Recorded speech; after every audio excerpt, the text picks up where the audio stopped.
Okay, so here's a quick rundown basically on my DAWless for cheap equipment that I use or have used, and where I'm up to with it and how much I paid for it. So bear in mind when I say how much I paid for these, I didn't buy any of them new, they're all second hand, and I'm based in the UK, so you might want to bear that in mind. I'm going to put up some, say what I paid for them, and then the kind of American US dollar equivalent at the time of making this video. So the first one is the Novation Circuit. I bought this one about a year and a half ago.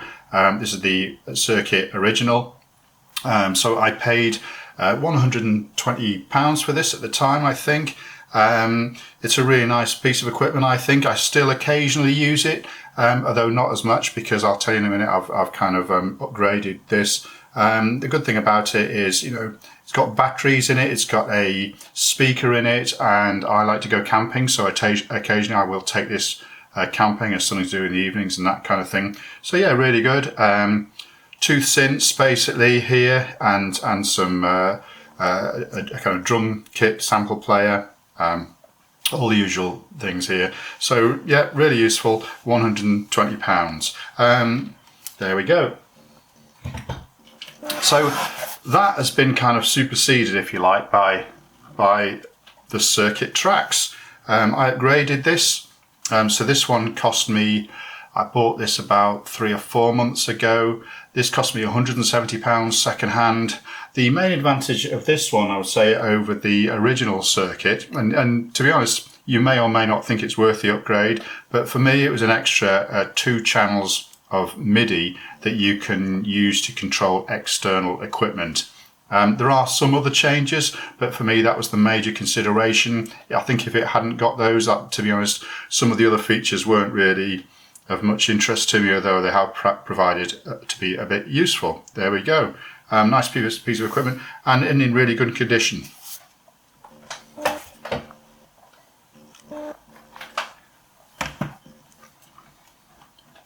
So the next piece of equipment here is the Volca bass.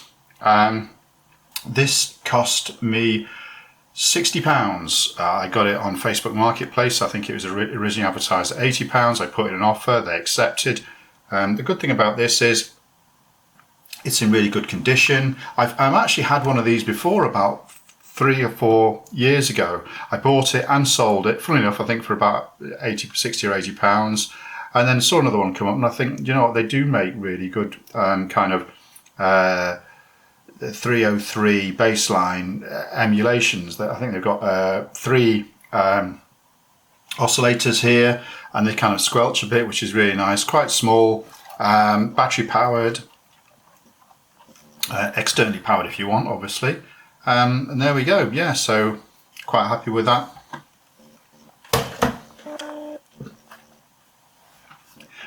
This is another recent purchase. Actually, I'm gonna do a little tutorial on how this fits into my DAWless for cheap setup. I bought this only, I think, last week, or a couple of weeks ago. I think, I'm pretty sure about that. Yeah, I paid. What did I pay for it?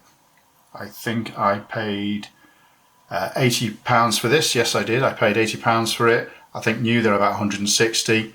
Basically, this is the Roland J6. Chord player. The thing about this is it's quite interesting in a way. I think it's meant to emulate the Juno 60, I think. The sounds on it, I think it's got a limited number of sounds. I'm going to speak more about this later. The sounds I'm not too impressed with. Some are good, but it's got I think it fits into my setup really well, and I'm going to show you why and how in perhaps probably the next episode, to be honest, so keep an eye on that.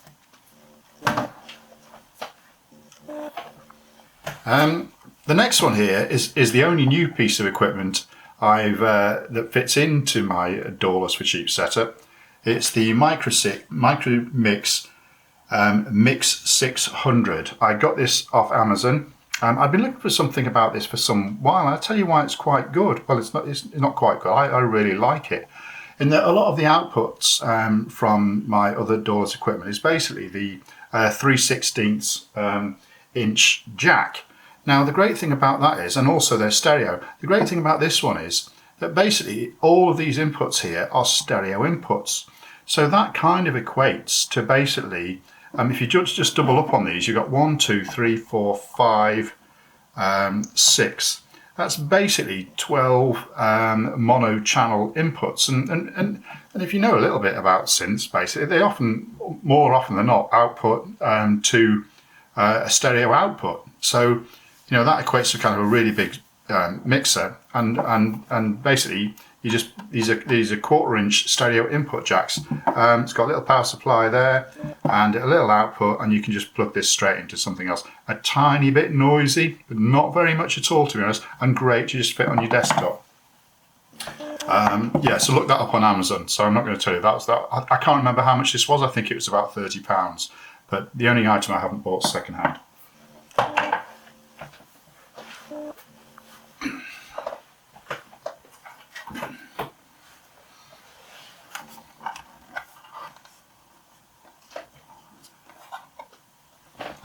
Okay, here's the Roland SP404A sample player. So I bought this about a year ago, I think.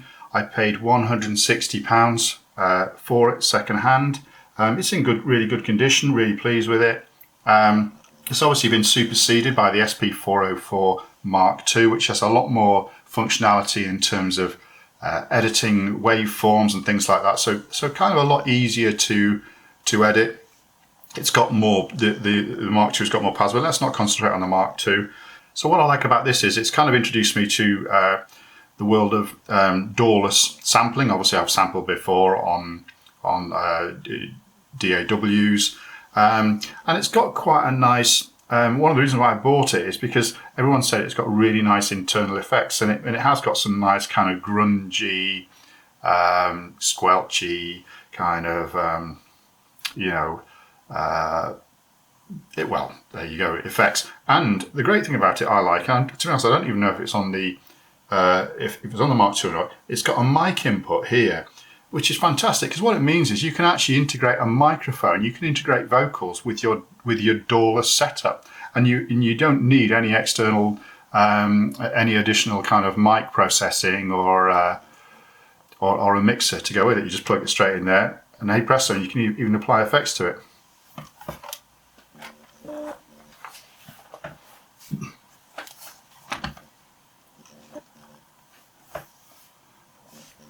Okay, the next one on my list is the trusty iPad. I've actually got about 3 of these, I think, at the last count. I can't remember if it's 3 or 4, to be honest. I only ever bought one brand new iPad about 10 years ago, and since then I have kind of purchased iPads as and when they come along for cheap on things like Facebook Marketplace.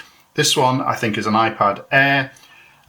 It cost me, I think, about £50 or £60 when I bought it about 3 years ago or so. And it's odd that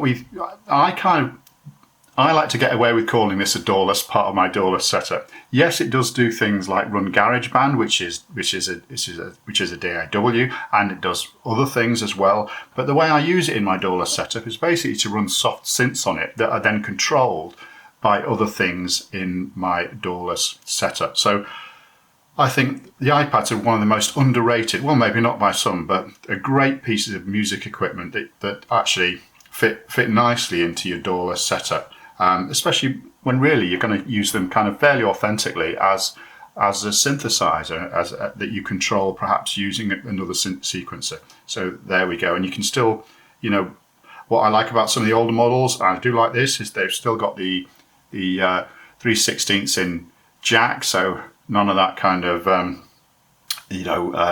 wireless Bluetooth microphone input type thing. There we go.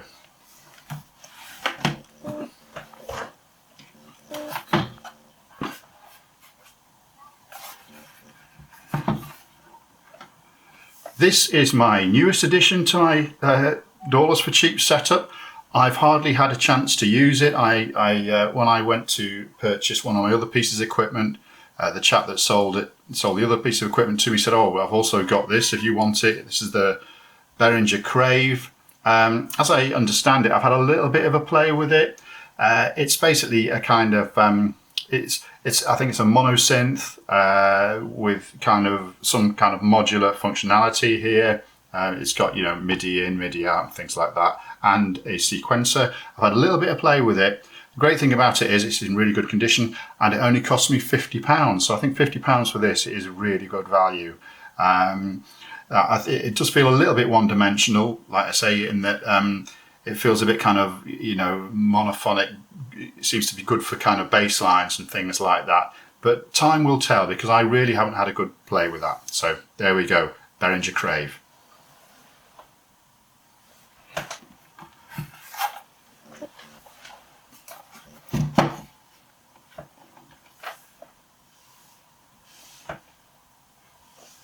Okay, this is the final piece in my DAWless for cheap setup. To be honest, it also works in my DAW setup as well. But it kind of applies here. It comes under my kind of basic rules of being kind of cheap and second hand, and fits in my DAWless setup. This is the Rock Jam RJMK keyboard.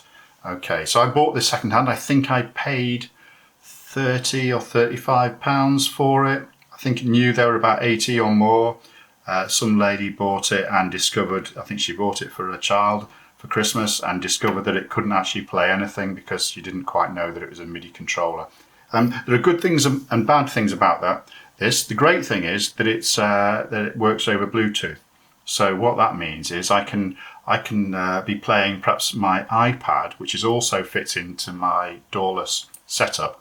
I can be playing that with this without wondering how to get any MIDI input cables into my iPad. So that's the great thing about it. The slight downsides to it, I find the keys are a little bit odd, in that sometimes you press them down, they're a little bit stiff, so sometimes you miss key, you don't quite hit the note. And the other one is these encoders. What I like about them is that they're proper encoders, so they go all the way around.